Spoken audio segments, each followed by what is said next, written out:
Di dalam pernikahan suami istri itu berdua. Kalau suami jatuh, istri menopang, mengangkat. Kalau istri jatuh, suami jorokin, enggak ya? Suami juga mengangkat. Biarkan fokus hidup kami menyenangkan hati Tuhan. Dalam keluarga kami juga, bahwa kami untuk sungguh-sungguh menghormati Tuhan. Agar dalam keluarga ada kekuatan yang besar sebab penyertaan Tuhan ada dalam hidup kami. Terima kasih Bapa, setiap kami yang hadir siang ini. Kami sepakat berkata, hanya Tuhan segala-galanya di hidup kami. Urapi hamba-Mu yang tidak ada apa-apanya, urapi setiap kami. Kami buka hati bagi firman Tuhan dalam nama Yesus. Sama-sama katakan, amin, amin. Silakan duduk Bapak Ibu. Haleluya, shalom. Apa kabarnya hari ini? Luar biasa. Iya, tema firman Tuhan yang disampaikan dari Bapak Gembala, kekuatan keluarga menghadapi pergumulan. Bapak Ibu, kita percaya bahwa dari awal Tuhan merancangkan keluarga, pernikahan itu menjadi sebuah tempat untuk kita bisa saling menguatkan satu dengan yang lain. Tetapi kita tahu juga bersama kalau ada rancangan Tuhan, dengan setan.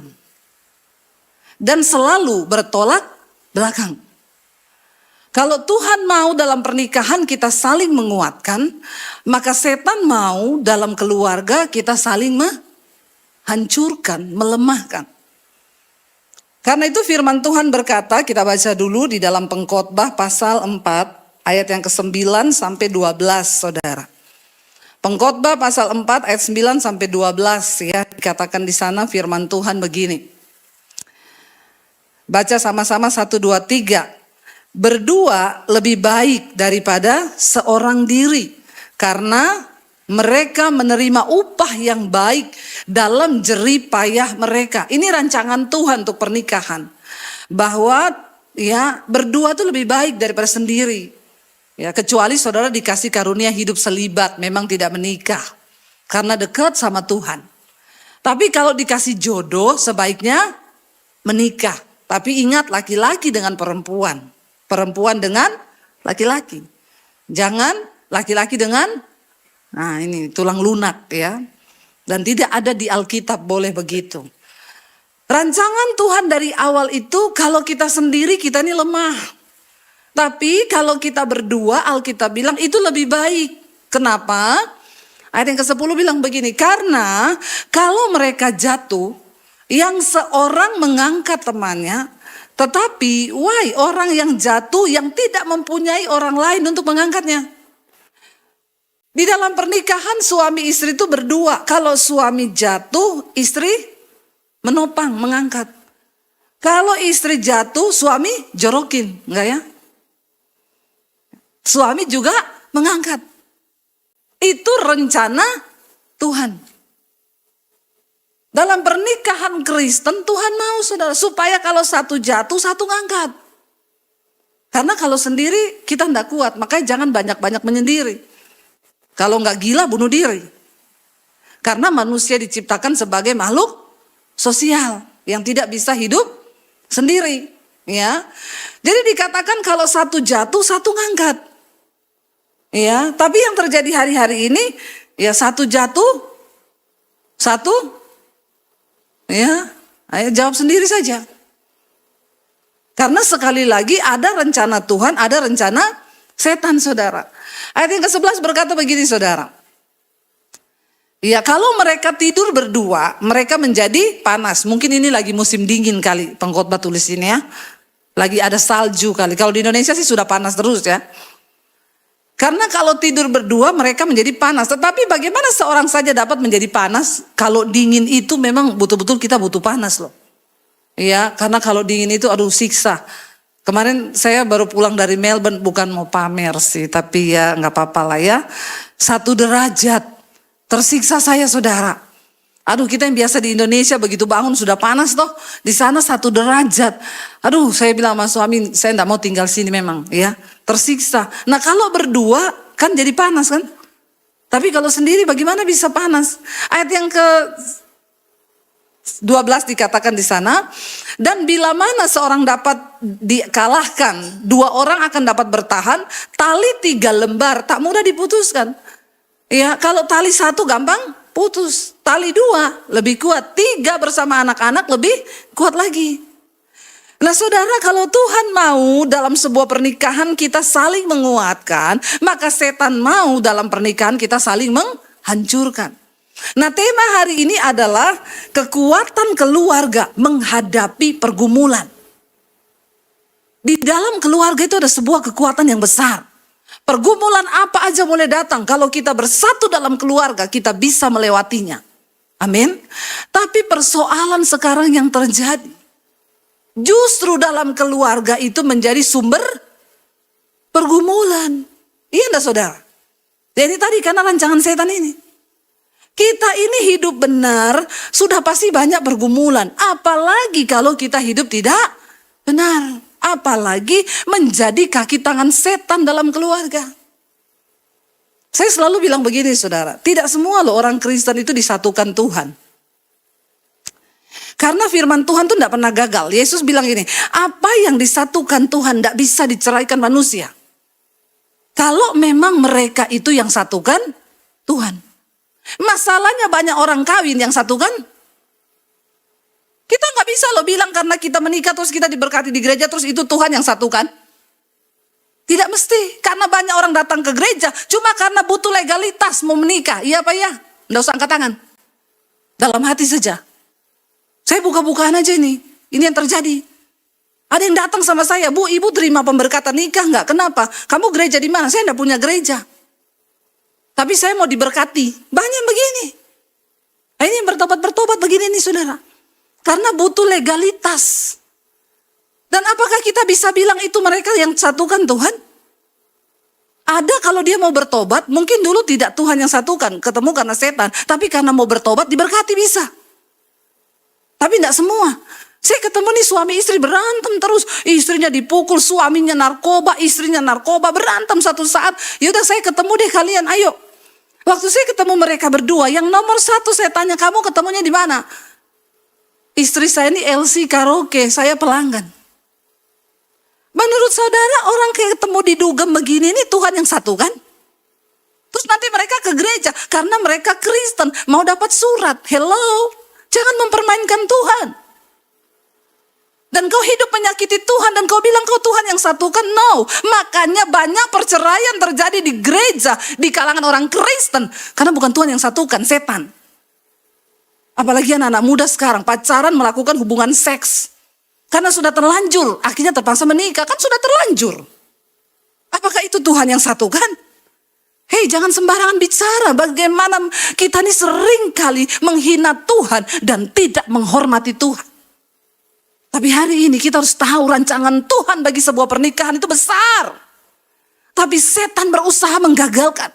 Dan hari-hari ini banyak orang yang dipakai Tuhan dalam keluarga justru menjadi kaki tangannya setan untuk menggagalkan rencana Tuhan. Contoh, ada suami-suami yang dipakai setan. Yang menjadi gumulan nih suami terus di dalam keluarga. Kenapa? Selingkuh, bolak-balik ya. Mukulin anak, mukulin istri. Sehingga rumah tangga. Karena ada suami yang jadi kaki tangannya setan. Tapi tidak ada di sini, amin. Nggak ada yang ngaku. Ya. Sebaliknya ada istri yang dipakai setan menjadi kaki tangannya setan di rumah tangga. Cerewetnya minta ampun mulai dari bangun pagi. Udah kayak radio rusak. Saudara, kalau istri cerewet, suami stres. Ya nggak bapak-bapak?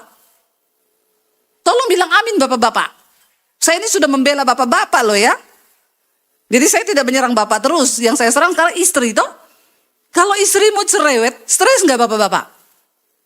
Oh enggak ya? Ya udah ibu-ibu cerewet aja. Ya. Sampai ada satu cerita istrinya cerewet banget saudara. Di belakang rumah sama suaminya karena dia udah jengkel, dia cemplungin istrinya. Ya, tiba-tiba malam-malam ada jin datang di rumahnya. Suaminya tanya, kau siapa? Saya penunggu seumur itu. Kenapa? Astaga, itu perempuan cerewet sekali di dalam. Saya nggak tahan. Bayangkan sampai setan aja keluar loh. Ya, saking gak tahan sama istri cerewet. Ibu-ibu, kalau kau tuh cerewet terus, suamimu kehilangan damai sejahtera, anak-anakmu kehilangan damai sejahtera. Suami pulang kerja, bukannya disambut, ya Pak, enggak apa-apa. Memang keadaan lagi lesu sekarang. Kalau belum dapat uang banyak, kita doa yuk, karena kita punya Tuhan yang hebat. Suami kalau digituin, wow enggak, bapak-bapak. Ini bapak-bapak ini gak ada ekspresi memang ya. Saya sudah setengah mati ngomong, dia diam saja di situ. Bilang amin kek. Tolong didukung perkataan saya ini. Amin bapak-bapak. Terpaksa. Jadi kalau istri ya datang suami kayak begitu, kita kasih dukungan, kita rangkul, kita doa. Kan suami juga terenyuh saudara. Suami gila yang mau cari perempuan lain kalau istrinya model begini. Amin. Iya. Sebaliknya dalam rumah ada anak yang dipakai setan untuk bikin hilang damai sejahtera orang tua. Contoh nih, anak setiap hari kau main HP terus. Nggak keluar kamar sampai jam 12 siang. Nanti mamanya marah-marah, kau tuh dipakai setan anak-anak. Jangan kau membangkitkan amarah di hati orang tuamu. Alkitab bilang, hai anak-anak, hormati orang tuamu. Supaya lanjut umurmu. Anak-anak yang suka melawan orang tua itu cepat mati. Ini saya yang ngomong nih, firman Tuhan yang ngomong. Nggak usah manis-manis sekarang ngomong. Iya.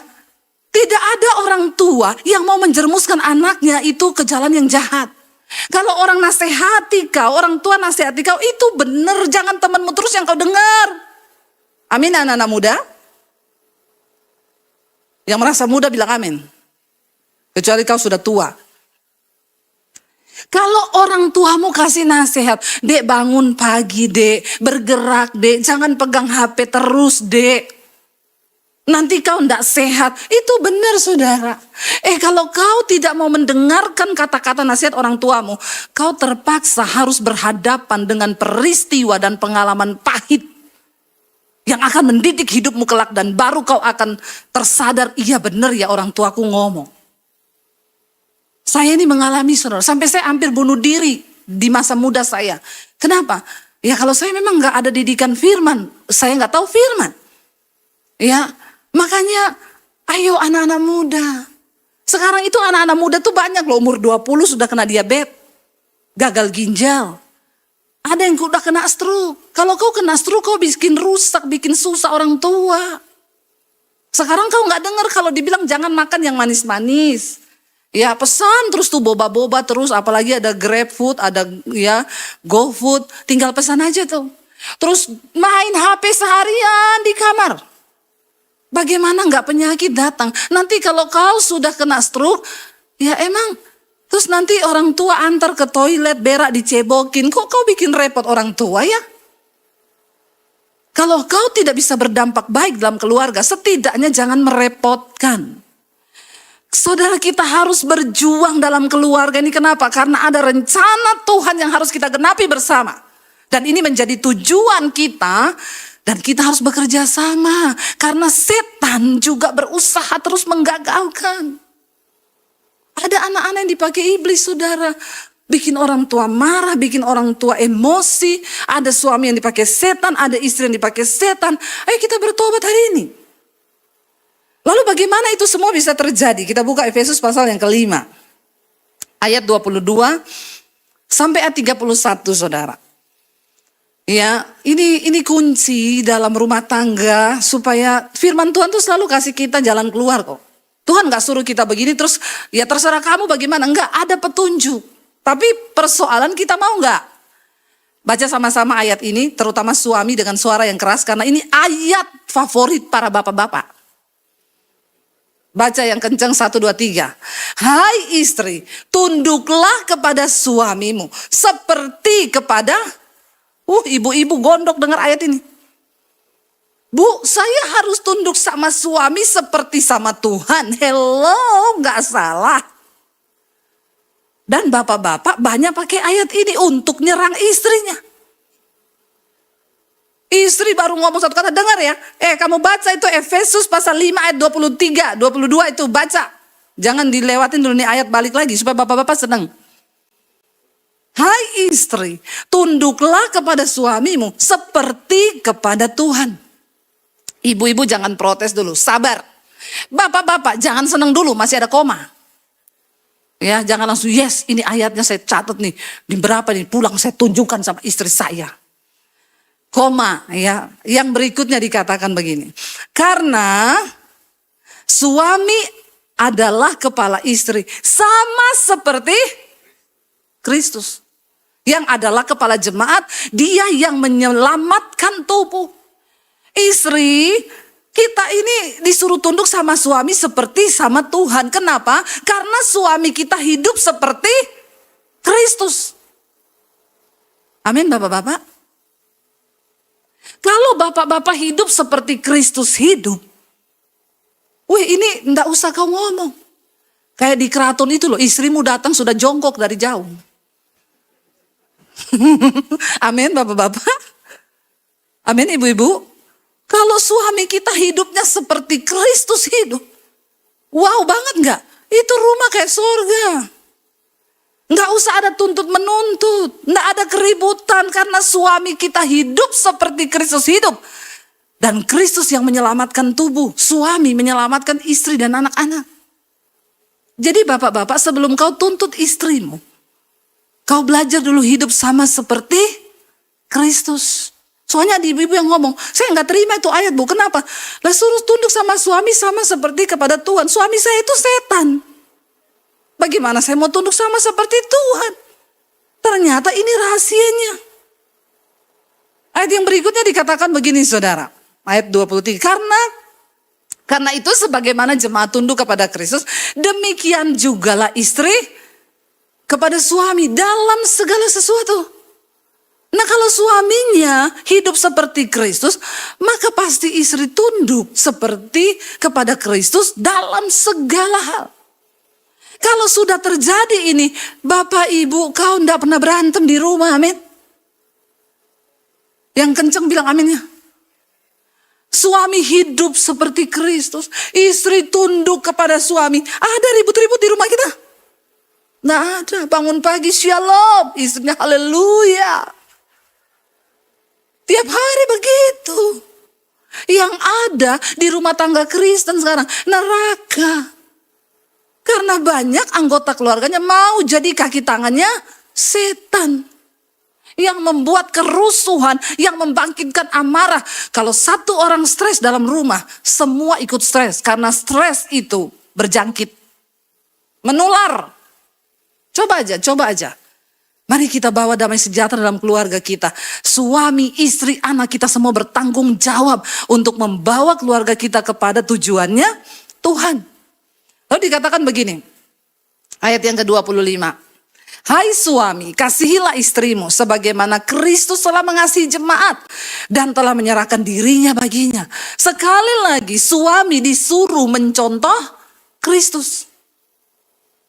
Makanya bapak-bapak kalau pulang nyanyi, ku mau sepertimu Yesus. Amin bapak-bapak. Tolong semangat bilang aminnya. Karena kau itu kunci dalam keluarga. Semua ada di suami.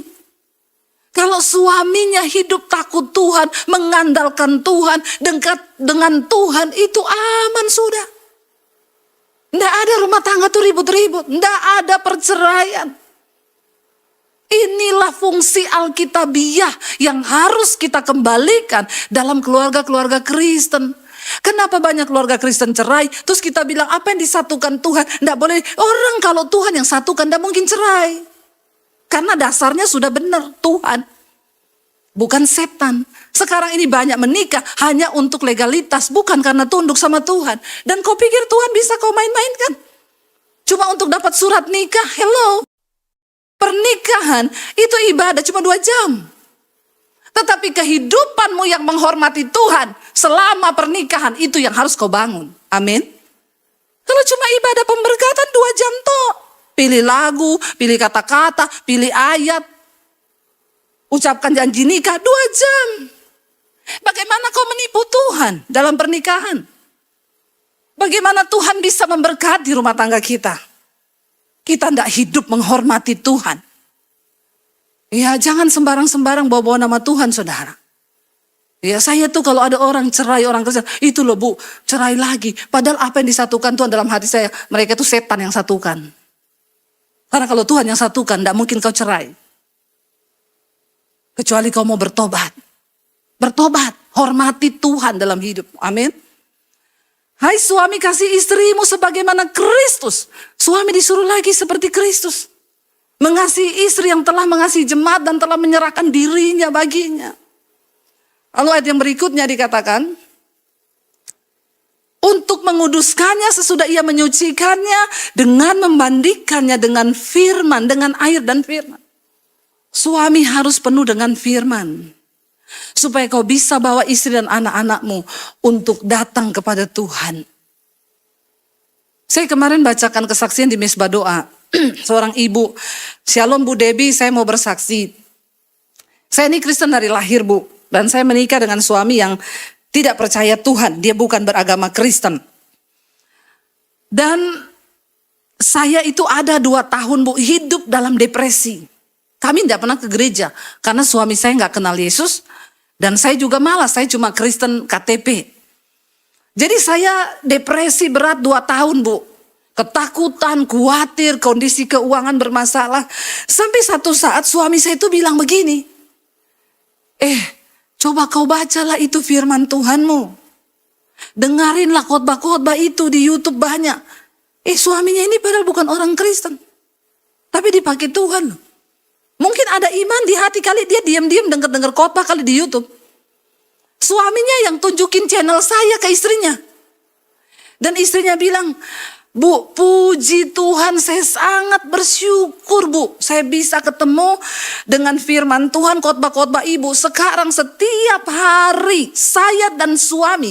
Akhirnya suaminya itu bilang gini, supaya kamu ndak stres, kamu dengerin khotbah dan hari Minggu ayo kita cari gereja. Dia bilang begini, saya pikir suami saya ini cuma karena biar saya sembuh aja dia ajak ke gereja.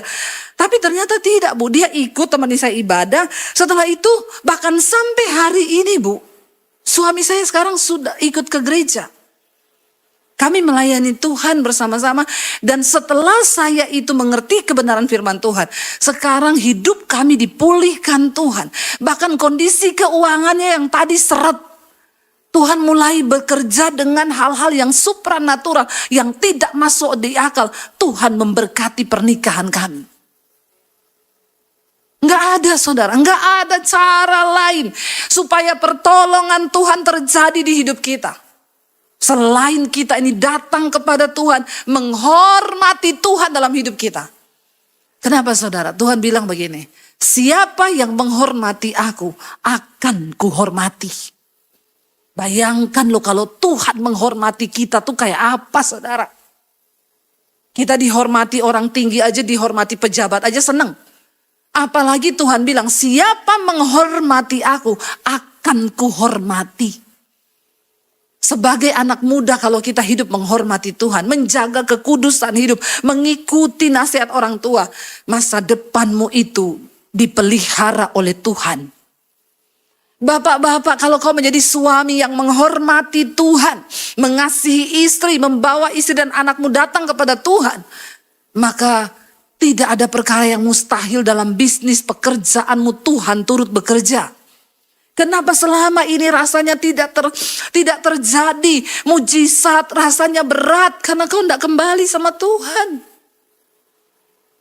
Kau tidak sungguh-sungguh minta Tuhan bekerja. Untuk menguduskan sesudah ia menyucikannya dengan memandikannya dengan air dan firman. Ayat yang ke-27 dikatakan, supaya dengan demikian ia menempatkan jemaat di hadapan dirinya dengan cemerlang tanpa cacat dan kerut atau yang serupa itu. Tetapi supaya jemaat kudus dan tidak bercela. Suami disuruh menjadi seperti Kristus yang membawa istri dan anak-anaknya dikuduskan oleh Tuhan. Kalau ini terjadi dalam rumah tanggamu saudara, wow, rumah tanggamu penuh dengan perkenanan Tuhan. Lalu dikatakan ayat yang ke-28, demikian juga suami harus mengasihi istrinya sama seperti tubuhnya sendiri. Sama seperti tubuhnya sendiri. Siapa yang mengasihi istrinya, mengasihi diri sendiri. Bapak-bapak belajar kasih istrimu seperti dirimu sendiri. Hari-hari ini yang ada, kalau suami sakit, istri juga sakit. Tapi kalau istri sakit, ya suami bye-bye. Jadi banyak terjadi. Tapi bukan bapak-bapak di sini, di luar sana. Bapak-bapak di sini semua luar biasa. Ini loh ayat ini. Kasihi istrimu seperti engkau mengasihi dirimu sendiri. Karena siapa mengasihi istri, mengasihi dirinya sendiri. Di ayat lain dikatakan, kasihilah istrimu supaya doamu tidak terhalang. Bapak-bapak, kalau kau tidak mengasihi istri, doamu sampai di plafon toh. Biar kau mau nyumbang apa bakti sosial, kau mau doa, mau puasa, kau tidak kasihi istri. Sampai di plafon tuh doamu tidak tembus sama Tuhan. Ayat yang berikutnya dikatakan begini saudara, ayat 29.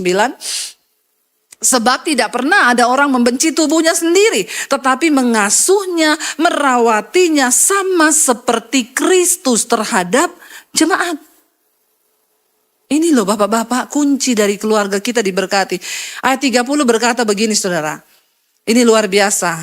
Karena kita adalah anggota tubuhnya, ayat 31. Luar biasa dikatakan begini. Sebab itu laki-laki akan meninggalkan ayahnya dan ibunya dan bersatu dengan istrinya. Sehingga keduanya menjadi satu daging. Ini yang sering dipakai dalam pernikahan.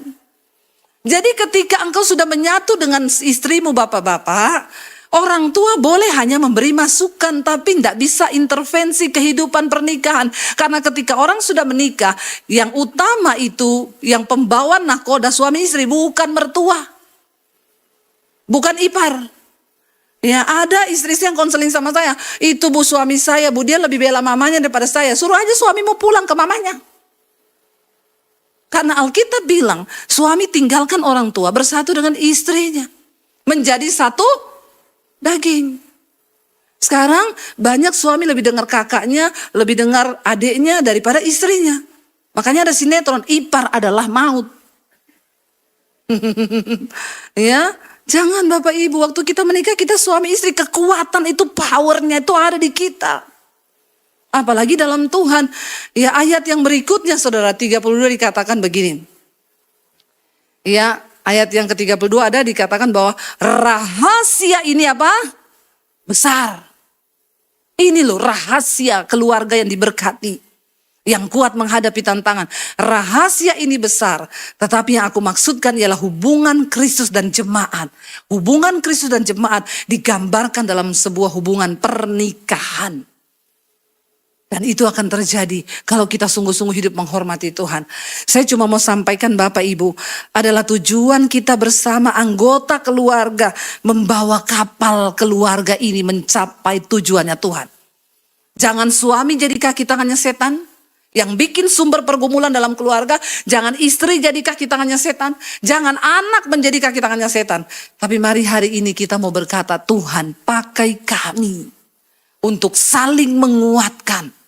Kalau kita semua berada dalam kebenaran dan perkenanan Tuhan, saya cuma mau bilang, persoalan sebesar apapun yang datang dalam kehidupan rumah tanggamu, waktu kau berdoa bergandeng tangan, Alkitab bilang 2-3 orang bersepakat meminta sesuatu, Tuhan turun. Tidak ada yang mustahil. Waktu kita melibatkan Tuhan, dia turun. Dan kalau Tuhan turun, hadiratnya Tuhan, sesuatu yang luar biasa terjadi dalam rumah tanggamu. Amin saudara. Segala hal yang mustahil Tuhan sanggup kerjakan. Tuhan itu menciptakan hormon bahagia dalam diri manusia dan itu bisa keluar sebenarnya. Ya, dan para ahli psikolog itu memberikan tips untuk bagaimana kita bisa memproduksi hormon bahagia dalam diri kita yang dari luar nih, yang sifatnya eksternal. Misalnya dengan berolahraga. Ternyata olahraga itu bisa memproduksi hormon bahagia dalam tubuh manusia. Ya. Tetapi ya makanya saudara kadang lihat ada orang nge-gym 8 jam. Ya. Kalau kita hanya mendapatkan kebahagiaan dari luar, dari olahraga, nah itu pura-pura bahagia. Banyak kan sekarang orang pura-pura bahagia tuh.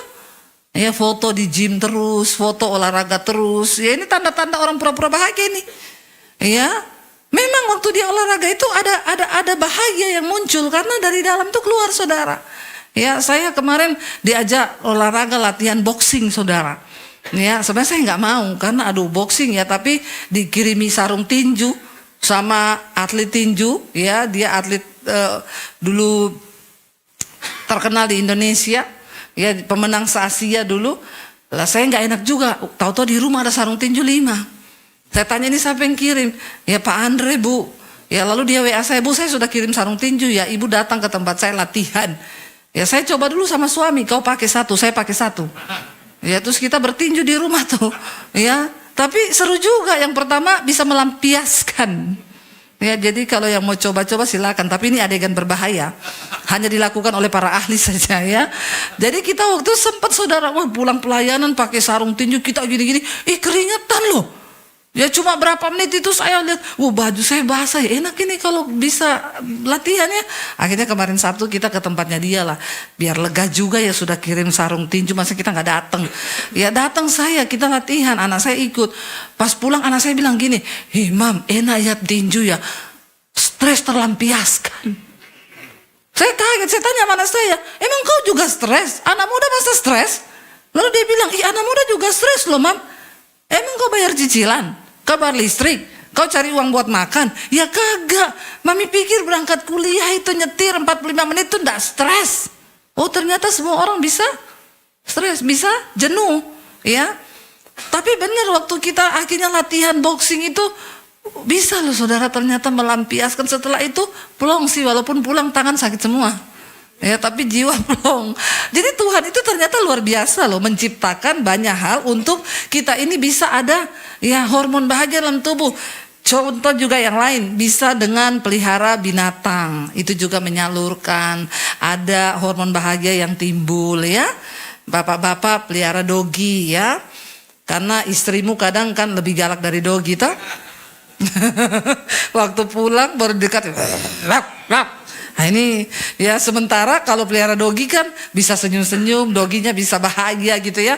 Pelihara tanaman buat ibu-ibu, itu salah satu yang juga ternyata bisa mengeluarkan hormon bahagia ya. Makanya sekarang kayak di Jepang, di mana orang kalau sakit yang parah-parah kritis, itu nggak diobati pakai medikal lagi, disuruh pergi ke hutan, buka sendal, nggak pakai apa-apa, injak bumi tuh, pegang pohon, itu benar.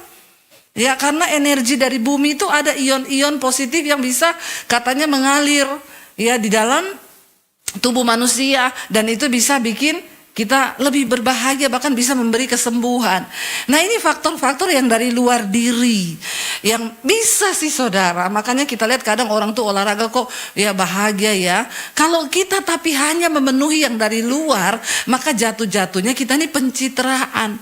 Karena untuk bisa memuaskan jiwa manusia dibutuhkan kebahagiaan yang muncul dari dalam. Amin. Nah kita mau belajar ketika Daud saudara, dia mengalami tekanan, kejenuhan dalam hidup. Ya kita buka bersama Mazmur 43. Ayat yang ketiga sampai ayat yang kelima. Mazmur 43 mulai ayat yang ketiga saudara. Daud itu ketika dia tertekan, ketika dia jenuh, dia datang mencari Tuhan. Yang pertama, saat engkau jenuh, datang cari Tuhan. Daud berkata begini, baca sama-sama 1, 2, 3. Suruhlah terangmu dan kesetiaanmu datang, supaya aku dituntun dan dibawa ke gunungmu yang kudus dan ke tempat kediamanmu. Maka aku dapat pergi ke mesbah Allah, katanya, menghadap Allah yang adalah apa? Sukacitaku dan kegembiraanku, dan bersyukur kepadamu dengan kecapi, ya Allah, ya Allahku. Sampai situ dulu. Daud bilang begini saudara, waktu dia merasa tertekan, hatinya jenuh, dia datang mencari Tuhan. Kata Daud, Tuhan itu adalah sumber apa? Sukacita dan kegembiraan. Ya, hormon bahagia tadi. Kalau kita dekat dengan Tuhan, maka Tuhan itu memberikan kita sukacita dan kegembiraan. Kita ini perlu Tuhan dalam hidup ini saudara. Karena memang hidup ini melelahkan. Hidup ini melelahkan. Mau saudara akui atau tidak, sebagai seorang hamba Tuhan atau jemaat, orang yang sungguh-sungguh dengan Tuhan atau tidak, semua kita akan mengalami masalah, bahkan satu saat akan mengalami yang namanya kejenuhan. kejenuhan. Itu memang kita pengkhotbah berkata, aku melihat segala sesuatu yang diciptakan Tuhan di dunia ini hanya melelahkan diri manusia. Bayangkan kita kerja dari pagi sampai malam. Yang anak-anak kuliah, ya sekolah. Ya kalau mau dipikir kata pengkhotbah semua itu kesia-siaan. Karena kita mati tidak bawa apapun juga. Tapi kan kita hidup ini harus makan toh. Harus cari uang. Karena Alkitab bilang orang yang nggak kerja tidak boleh makan. Kita bekerja untuk cari uang. Bekerjalah supaya kau dapat uang. Ya, karena uang tidak dibawa mati, tapi uang dipakai untuk hidup. Orang kalau hidup nggak ada duit, bikin masalah hidupnya, bener nggak? Ya, kita punya anak, sudah menikah, udah punya anak, nggak punya uang. Orang tua yang susah kan? Bahkan bisa menyusahkan orang lain. Akhirnya utang kanan kiri, nggak bayar. Satu saat kita jenuh dengan pekerjaan kita, tapi waktu kita jenuh, cari Tuhan. Dan katakan, Tuhan engkau sumber kegiranganku, engkau sumber sukacitaku. Ya, kita bisa saudara olahraga menambah hormon bahagia. Tapi itu hanya bersifat dari luar. Yang dari dalam itu, waktu kita dekat dengan Tuhan dikatakan, Daud bilang, Tuhan sukacitaku dan dia kegembiraanku. Kalau kita sudah bersukacita dengan Tuhan, apa yang bisa membuat kita jenuh? Ya, waktu kita ini jenuh, kita bisa mengangkat pujian. Kita nyanyi memuji Tuhan, maka hadirat Tuhan turun, kita dikuatkan. Ya, kita akan mengalami yang namanya kejenuhan. Hidup ini melelahkan, tapi kan kita nggak bisa pilih. Kita sudah ada di dunia, kita harus melewati hidup ini, harus menjalani hidup ini. Nggak bisa lari, karena hidup ini adalah sebuah perjalanan, bukan pelarian. Ya, jangan lari. Hadapi hidup ini saudara. Ya, Daud bilang, aku akan pergi ke mezbahmu menghadap kepada Allah sebab dia sukacitaku dan kegembiraanku. Jangan kedugem, ya, jangan cari bahagia di dugem. Kau akan kecewa, ya akan makin stres, makin parah. Tapi cari Tuhan yang pertama. Ya, alami Tuhan secara pribadi. Lalu Daud berkata begini, ayat yang kelima. Ya, ketika hatinya tertekan, ketika dia merasa jenuh, baca bersama, Daud berkata, mengapa engkau tertekan hai jiwaku, dan mengapa engkau gelisah di dalam diriku? Berharaplah kepada Allah, sebab aku bersyukur lagi kepadanya, penolongku dan Allahku. Ketika kita menghadapi persoalan kejenuhan dalam hidup ini, kita bosan dengan pekerjaan, dengan rumah tangga, cari Tuhan. Yang kedua, bersyukur lagi kepada Tuhan. Kenapa Daud berkata, aku akan bersyukur lagi? Karena kata bersyukur lagi di sini berat saudara. Saat keadaan tidak enak, saat keadaan menjenuhkan, tapi kita datang untuk bersyukur lagi. Seringkali kita lupa bersyukur loh. Apa hal terbesar dari hidup kita yang harus kita syukuri? Yang pertama, hidup itu sendiri. Pernah nggak engkau bersyukur untuk hidupmu? Berapa banyak di antara kita yang bangun pagi bilang, Tuhan tiap hari, Tuhan terima kasih untuk hidup yang engkau beri buatku. Amin. Syukuri hidupmu saudara. Seberat apapun hidupmu, engkau masih hidup. Kita masih dikasih kesempatan oleh Tuhan. Walaupun banyak masalah, persoalan, kita jenuh, tapi syukuri hidupmu. Terima kasih Tuhan buat hidupku. Ya, untuk tidak stres, jenuh, syukuri hidupmu. Bapak-bapak, jangan kau menduduk kau yang paling stres. Seringkali saya mendengar, itu istri saya nggak ngerti bu, aku ini bapak cari duit, aku ini stres. Kalau kau mau tahu, istrimu tuh lebih stres. Apalagi yang cuma di rumah. Setiap hari dia kerja di rumah, urus anak sampai malam. Ya, bapak-bapak masih bisa pergi keluar. Salah satu cara untuk menghilangkan stres dan bisa menambah hormon bahagia itu katanya sering-sering keluar. Kalau jangan mengurung diri terus di rumah. Orang kalau sudah jenuh mengurung diri, nggak mau ketemu siapa-siapa, makin stres kau. Bisa berakhir bunuh diri. Manusia diciptakan sebagai makhluk sosial. Semakin kita beradaptasi ketemu orang, itu ada hormon bahagia yang keluar. Jangan mengurung diri. Ya, jadi bapak-bapak jangan kau pikir cuma kau yang stres, istri itu lebih stres. Ya, makanya sering-seringlah ajak istrimu pergi ke luar. Saya ini dulu ibu rumah tangga, bener-bener murni ibu rumah tangga loh. Suami saya pergi kerja di gereja, saya di rumah dari pagi sampai malam urus anak itu. Anak 3, dari cuci, nyuci, nyetrika, masak, ngepel, nyapu. Ya, kadang suami saya pulang mau pergi, saya tanya mau kemana saya? Mau isi bensin, ikut. Cuma ke pom, saudara. Ikut saya. Ya, ganti daster cepet-cepet, ganti naik di motor. Seneng, cuma lihat pom bensin. Bahagia itu, saudara. Nah, padahal cuma lihat pom bensin itu. Karena sudah sumpah seharian cuma lihat kompor, wajan, lihat cucian, lihat setrika. Ya, jadi kalau dia ikut ya saya, ayo. Apalagi kalau suami saya lagi bermurah hati, mampir makan bakso yuk. Aduh, haleluya, puji Tuhan 12 kali. Bahagianya aku. Iya, bapak-bapak istrimu tuh banyak yang stres loh. Apalagi kalau bapak-bapaknya berkata, saya nggak mau tahu ya, cukup nggak cukup 2 juta sebulan. Mampus itu. Makanya tingkat kesetresan yang paling tinggi itu pada ibu-ibu rumah tangga. Ya, dia harus mencukupkan diri dengan apa yang apalagi kalau suaminya pelit. Ah, ini saudara. Jadi ayo kita usahakan, karena kebahagiaan itu bukan sesuatu yang datang dari luar, tetapi dalam diri kita yang ciptakan. Amin.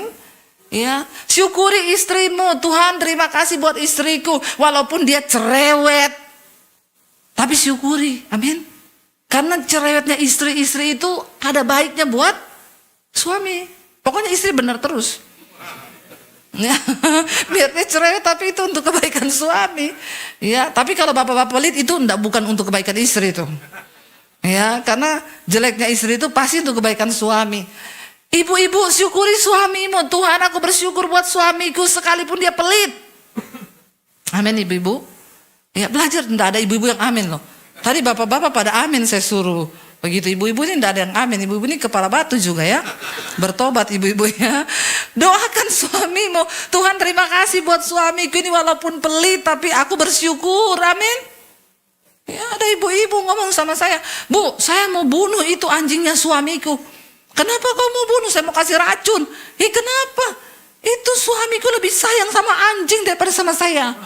Tiap kali pulang kerja, nggak masuk rumah, belok kiri ke kandang dogi, mainan sama dogi setengah jam baru masuk rumah. Saya bilang ada yang salah loh, Bu.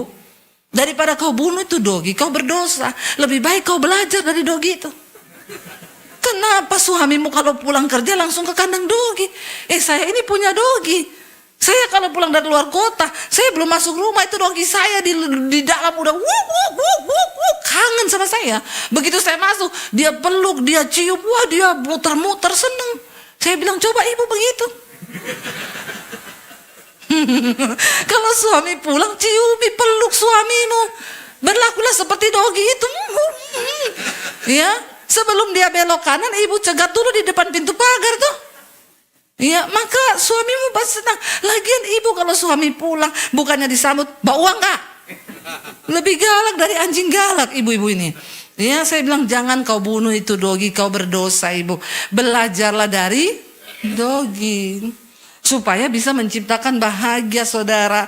Ya, Daud berkata, hai jiwaku, mengapa engkau tertekan gelisah dalam diriku? Berharaplah kepada Tuhan, sebab aku bersyukur lagi kepadanya. Kata bersyukur lagi ini berat, tapi Daud mau bersyukur. Syukuri anak-anakmu, ya. Sekalipun kadang mereka itu bikin kita ya sakit kepala, Tuhan terima kasih buat anak-anakku, dan aku percaya masa depan mereka pasti Tuhan yang pegang kendali. Amin. Coba saudara, kalau kau jenuh, berhenti sejenak. Kalau engkau jenuh, engkau bosan, Tuhan mau engkau berhenti sejenak untuk engkau mencari Tuhan. Ya, saya tuh kadang juga capek saudara. Kadang-kadang ya saya pulang, saya pelayanan di Solo 6 kali. Dari Solo pergi ke sekolah misi, ngajar full 4 hari di sekolah misi. Dari pagi sampai sore ngajar setiap hari. Pulang ke Jakarta baru sampai suami saya bilang, saya syuting. Aduh, itu kadang-kadang saudara mau pecah kepala, kadang-kadang juga mau bersungut-sungut. Tapi kadang saya siap-siap gitu mau syuting, Tuhan saya tuh capek. Tiba-tiba di kamar mandi saya nyanyi saudara.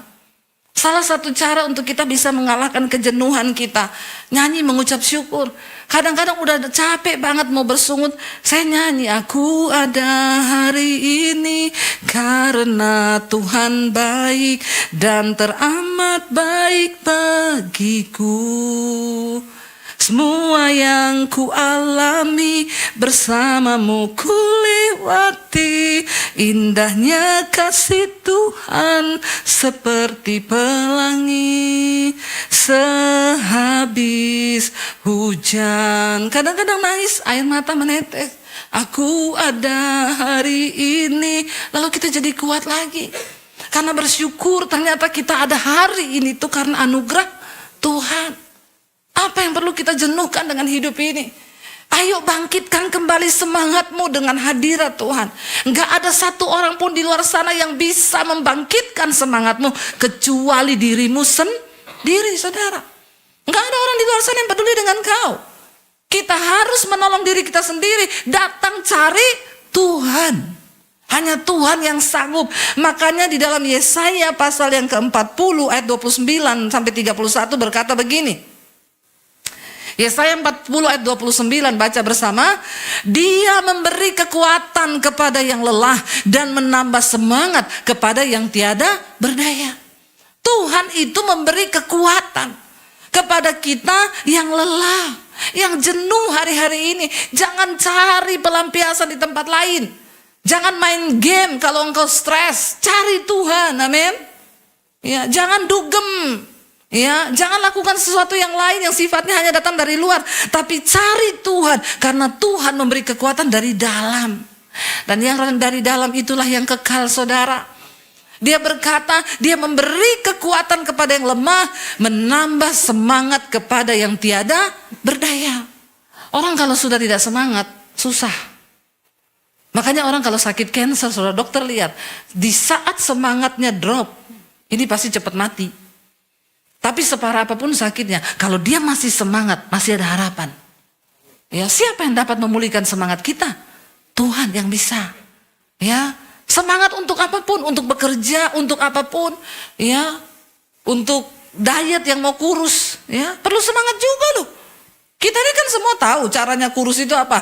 Oh, enggak usah makan pagi, nanti siang. Saya tuh suka ketawa kalau suami buka-buka, ini loh saya, kalau mau kurus itu enggak usah sarapan. Pagi makan telur, nanti olahraga, terus siang tok makan, nanti sore sudah stop. Saya bilang semua sudah tahu itu teori. Kita berdua tuh suka kata, semua tahu saya itu kalau kamu lakukan, udah kurus itu, sehari sekilo bisa. Kalau semangat melakukan, masalahnya ini semangat ini nih. Siapa yang bisa maju semangat selain diri kita sendiri? Ya, makanya saya kadang lihat suami saya itu kalau bangun pagi duduk sebentar terus gini, semangat. Ya dia memacu dirinya sendiri. Ya, sekarang treadmill, saudara, makanya perutnya mulai hilang. Ya, sebenarnya mau kurus itu kan cuma dua, ya, semangat olahraga sama jamu, jaga mulut. Ya, jamu itu jaga mulut. Mulutnya dijaga tuh, jangan semua dimakan, saudara. Ya, jadi kita berusaha. Firman Tuhan bilang cuma Tuhan yang bisa memberi semangat kepada yang tiada berdaya. Mungkin engkau udah gak semangat dengan rumah tanggamu hari ini. Kau jenuh dengan istrimu. Kau jenuh dengan keadaan. Perceraian bukanlah jalan terbaik.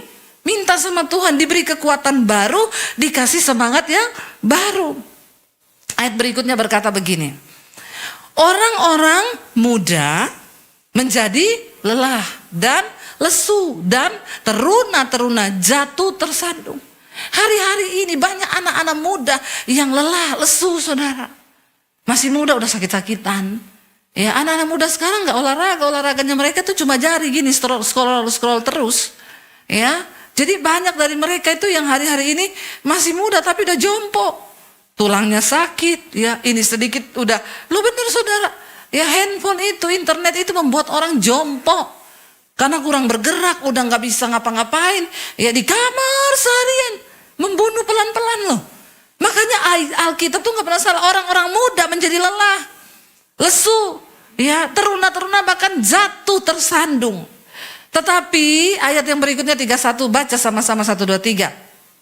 Tetapi orang-orang yang menanti-nantikan Tuhan mendapat kekuatan baru.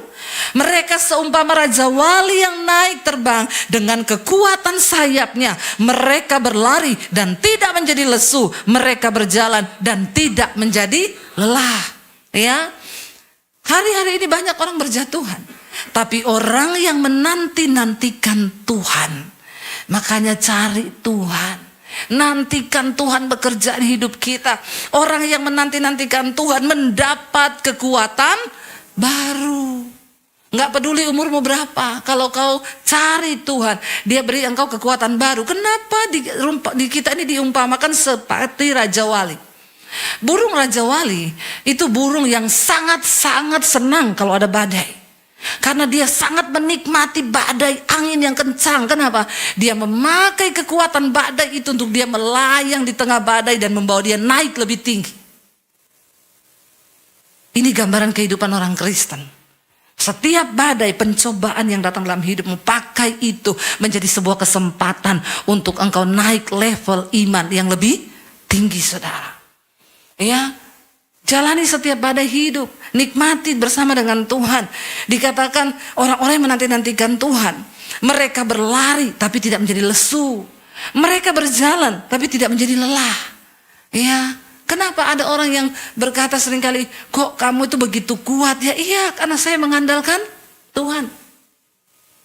Hantaman persoalan yang seberat apapun, waktu kita menanti-nantikan Tuhan, firman ini berkata, kita ini diberi kekuatan, kita berlari tapi nggak lesu, kita berjalan tapi tidak lelah.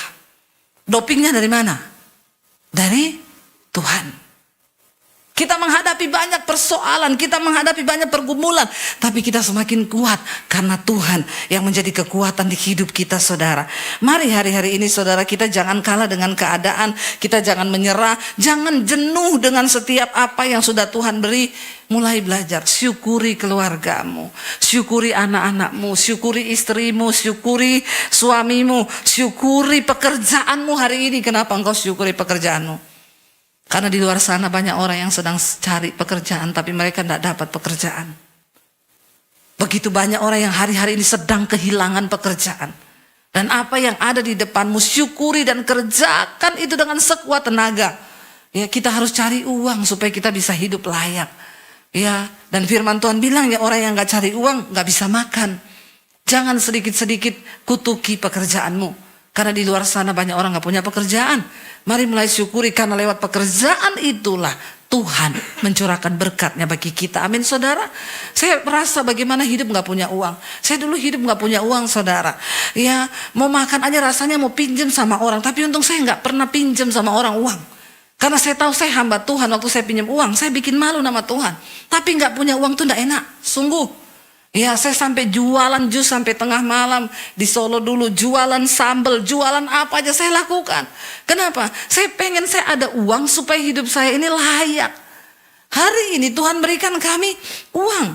Lewat YouTube saya bisa melayani, tapi juga kami dapat gaji dari YouTube setiap bulan. Kadang ketika saya sudah malas untuk syuting, saudara, saya ingat Tuhan memberkati kami lewat YouTube. Dan dari berkat itu banyak hamba-hamba Tuhan di desa yang juga merasakan. Setiap bulan puluhan hamba Tuhan saya berkati. Dari persembahan dari YouTube itulah, gaji dari YouTube itu kita bisa bangun puluhan gereja di desa-desa setiap bulan, bangun pastori. Ya, dari YouTube itulah saya bisa menyekolahkan anak-anak misi secara gratis di sana, ada 40 anak. Lalu kadang itu yang membuat kenapa saya harus malas. Kalau lewat kerajinan saya, ada orang-orang yang diberkati. Kenapa saya harus malas? Ingat, satu saat ketika kita mati nanti, Tuhan akan memintai pertanggungjawaban dari hidup kita. Selama engkau hidup, jam-jam hidupmu kau pakai buat apa? Apakah engkau pakai untuk menikmatinya demi keinginan dan kesenangan dirimu sendiri? Atau engkau mau berkorban? Ya, untuk orang lain, untuk suami, untuk istri, untuk anak-anak waktumu. Ya, atau untuk orang-orang di luar sana. Memang walaupun itu berat, seringkali kita jenuh. Tapi waktu kau ingat, hidupmu bisa menjadi berkat bagi banyak orang. Itu sesuatu yang mulia, saudara, amin. Karena hidup ini bukan hanya tentang kita. Hidup ini bukan hanya mencapai apa yang kita mau. Tapi hidup ini harus kita hidupi untuk mencapai apa yang Tuhan mau. Dan maunya Tuhan kita harus menjadi berkat dan kepanjangan tangan Tuhan bagi orang lain. Ya, sehingga satu saat ketika kita dipanggil, oh haleluya. Ini haleluya ya, turun. Jadi ketika satu saat kita dipanggil menghadap Tuhan, ya, kita itu tidak menjadi orang yang egois, kita nggak jadi orang yang cuma berkata, aku jenuh Tuhan dengan hidupku. Makanya aku nggak bikin apa-apa, aku malas Tuhan kerja, aku malas Tuhan gini, atau aku pakai hidupku untuk tiap hari aku menikmati hidupku. Hello, kau jangan egois loh. Karena hidup ini bukan milikmu, tapi hidup ini milik Tuhan. Ketika satu saat kita menghadap Tuhan, kita mati kelak, kita bisa beri Tuhan, aku engkau beri waktu hidup misalnya 70 tahun. Berapa puluh tahun yang engkau pakai untuk hidup mengabdi kepada Tuhan, bekerja dengan sekuat tenaga, dan hidupmu bisa menjadi berkat bagi banyak orang. Dan berapa banyak waktu Tuhan akan kalkulasi loh. Kau dikasih hidup 70 tahun, berapa puluh tahun kau cuma hidup untuk kepentingan dirimu sendiri. Ya, kau main game, kau olahraga terus, kau make up terus, kau di salon terus, kau ya pilates terus, itu akan ditanya Tuhan. Ya, kita harus mempertanggungjawabkan hidup kita waktu-waktu yang Tuhan beri, karena hidup ini adalah milik Tuhan. Ya, berapa banyak waktu yang kita pakai saudara untuk hidup kita bisa menjadi berkat, untuk hidup kita melayani Tuhan, tuh ditanya loh. Ya, untuk apa? Berapa banyak berkat yang sudah Tuhan percayakan kepadamu? Berapa banyak yang kau pakai untuk menabur? Berapa banyak yang kau pakai beli tas terus tiap bulan? Tobat, amin. Ya, saya tiap bulan, coba kalkulasi. Setiap bulan beli tas berapa ratus juta? Ya, setiap bulan untuk kepentingan salonmu, kecantikanmu berapa ratus juta yang kau pakai? Taburannya berapa? 10 juta. Minder gak sama setan? Minder saudara. Bertobat loh kita ini. Karena satu saat Tuhan akan mintai pertanggungan jawab. Ya, selama kita dikasih kepercayaan, selama diberi waktu, saya tuh bersyukur. Kemarin sudah selesai bangun satu gereja. Tiba-tiba hari ini Bu, bisa tolong bangun pastori kami, udah mau roboh, kalau ada angin udah bunyi-bunyi. Saya bilang, puji Tuhan, terima kasih Tuhan, dikasih lagi satu kepercayaan. Itu kepercayaan loh saudara. Ya, kita bisa menjadi berkat bagi banyak orang. Jangan pakai uangmu, apalagi kau pakai berkatmu untuk dosa. Bertobat saudara. Ya, banyak bapak-bapak yang pelihara simpenan. Ya, peliharaan no, ani-ani yes. Ya, ani-ani no, simpenan yes. Nah itu sama aja podoai, sama-sama setan. Bertobat. Ya, jangan sampai saudara. Saya tadi malam baca kitab Amsal, sekarang mesbah doa sampai di kitab Amsal. Hai, dikatakan pria-pria, jangan kau terkena dengan mulut perempuan jalang. Ya, sebab untuk apa kau pakai hartamu kalau itu kau beri untuk perempuan jalang, sebab jalannya menuju ke dunia orang mati, ke jalan arwah-arwah. Ngeri, sekarang banyak orang ya punya simpenan. Ya, ada juga ya kemarin saya layani lesbi, ya simpenannya lesbi, homo, simpenannya homo. Lalu uang dihamburkan untuk dosa. Kebinasaan sedang mengintai saudara, bertobat. Hari ini kita bertobat. Ada juga ibu-ibu yang simpen berondong. Sekarang banyak, ya. Ya, biasanya kan sugar daddy, ini mami sugar mami. Ya. Sugar mami atau apalah itu sebutannya. Bahaya saudara. Mari kita bertobat loh. Dunia sedang lenyap dengan segala keinginannya. Tapi orang yang benar, orang yang menanti-nantikan Tuhan mendapat kekuatan baru. Kita sedang di hari-hari terakhir masa-masa penantian Tuhan. Jangan sampai kita binasa, jangan sampai kita terlambat, jangan sampai kita tertinggal. Iya. Jadi mari kita sungguh-sungguh bertobat, kita doa sama-sama hari ini, Tuhan jangan sampai ada anak-anakku yang tertinggal, jangan sampai ada keluargaku yang tertinggal, jangan sampai suamiku, istriku tertinggal. Mari kita sama-sama berjuang. Karena kalau Tuhan datang saudara, biar dia dapati kita ini di dalam perkenanannya. Mari banyak bersyukur, mari banyak mencari Tuhan hari-hari ini, amin. Karena waktu engkau cari Tuhan, ada ucapan syukur, ada sukacita, ada kekuatan yang baru. Saya undang imam musik maju ke depan. Ketika kita sungguh-sungguh mencari Tuhan, kita percaya bahwa Dia Tuhan yang tidak pernah meninggalkan kita. Apapun tekanan, apapun persoalan, kejenuhanmu hari ini, bilang sama Tuhan saudara. Kita harus bersyukur karena kita ada hari ini. Semua itu hanya karena kemurahan Tuhan. Kita ada hari ini, semua itu hanya karena berkat Tuhan. Jangan sampai semuanya terlambat dan kita kehilangan kesempatan untuk sungguh-sungguh bertobat. Bangkit berdiri bersama saudara. Kita mau katakan di hadapan Tuhan, kami bersyukur Tuhan, sungguh ku bersyukur. Karena kasih-Mu yang ada dalam hidup kami, aku ada hari ini. Semua karena anugerah-Mu dalam hidup kami Tuhan. Kami bersyukur Tuhan Yesus.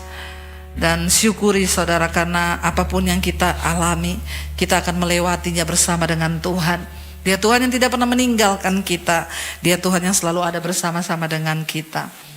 Naikkan pujian ini, aku ada.